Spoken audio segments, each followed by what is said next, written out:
Hexaploid çiçəkli bitkinin zigotunun nüvəsi hansı xromosom dəstinə malikdir? Hexaploid çiçəkli bitki 6N xromosom dəstinə malik olan çiçəkli bitkimizdir və bunun zigotunun nüvəsinin hansı xromosom dəstinə malik olduğunu deyir. Biz yenə bir də Rüşeym kisəsi çəkək. Rüşeym kisəsində hüceyrələrimizi qeyd edək.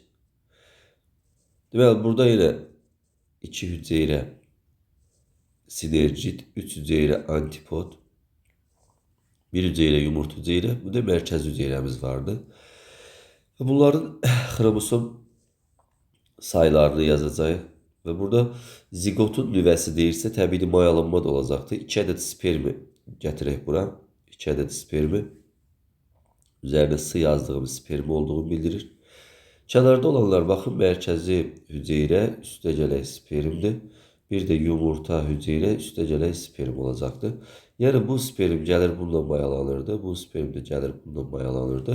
Və birinci bu mayalanma baş verir. Sonra ikinci mərkəz hüceyrə mayalanır. Bizdə zigot soruşduğu üçün birinə baxacaq. Yumurta hüceyrə spermlə birləşəndə zigot yaranırdı.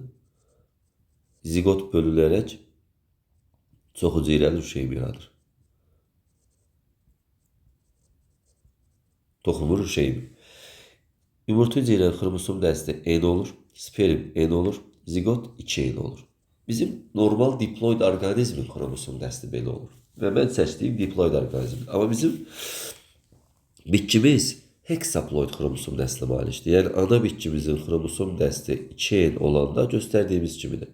Bəs 6N olsa nə olur? Yəni, 2N olanda bunun somatik hüceyrəsi götürərik. Və bunun qameti nə olurdu? N olurdu. Bunun qameti də N olacaqdır.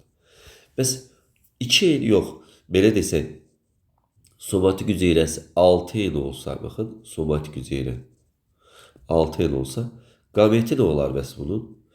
3N olar. Meyoz zamanı, çünki burada xromosom sayı 2 dəfə azalacaqdır. Yaxşı, mikrosporlar yarananda azalır. Təbii ki, bulan qametlərin mitoz yollarına gəlir. Biz burada qamet 3N olsa, yəni haploid dəsti götürdük N-ilə, burada artıq triploid olacaqdır. Yəni, qamet sayı 3N olacaqdır. Onun üçün də yumurta hüceyrənin xromosom sayını biz 3N yazarıq. Sperm də eyni qaydada 3N olar. Bərabərdir, zigotumuzda 6N olacaqdır.